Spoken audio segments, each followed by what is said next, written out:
If I had done this intentionally or unintentionally, I'd be the first one to step up and say, I did it. The truth still hasn't changed. I'm still going to continue to respect the process and not discuss anything in the media. Beyond that, I think the vast majority of stories that have come out are inaccurate.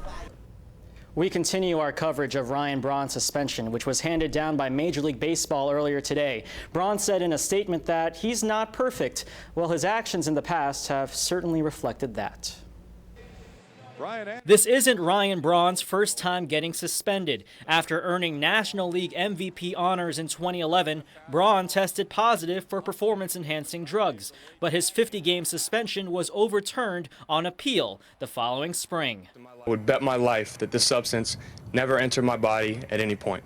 Then media reports surfaced this season that Braun was linked to a biogenesis clinic in Miami, accused of distributing PEDs. Braun still maintained his innocence. I addressed it in spring training.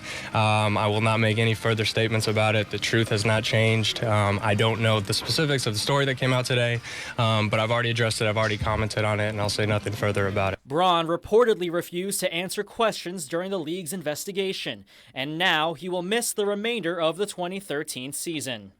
As a general manager of the ball club, we're happy that that decision has come to an end, and we support the commissioner's drug program. The commissioner's office, Ryan, the union have all gotten together and finally put an end to this. With multiple players linked to the Florida clinic, Braun's suspension might be the first of many that the league is ready to hand down. And we now go back again to Sports Director Lauren Majera. She's in Milwaukee tonight and has some details on why Braun has decided to fess up to his mistakes.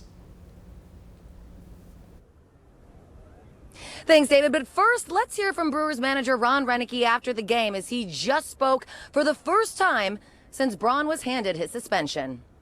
We're certainly disappointed in the news that we received today with the suspension. Obviously affects us the rest of the year for what we do and where we're trying to go. And I think as far as the investigation and the suspension,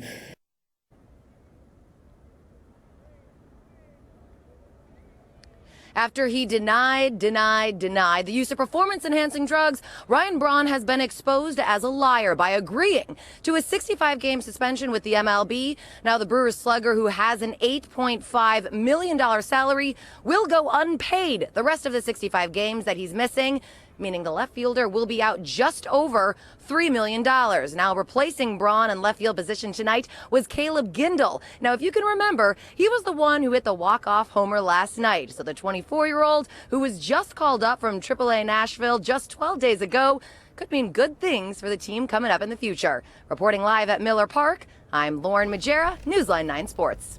Thank you very much, Lauren. Let's see how the Brewers did in their first game of the post-Braun era. Bottom of the first, Jonathan Lucroy hitting a blast into left field. That's Lucroy's 55th RBI of the season. That brings home Gene Segura.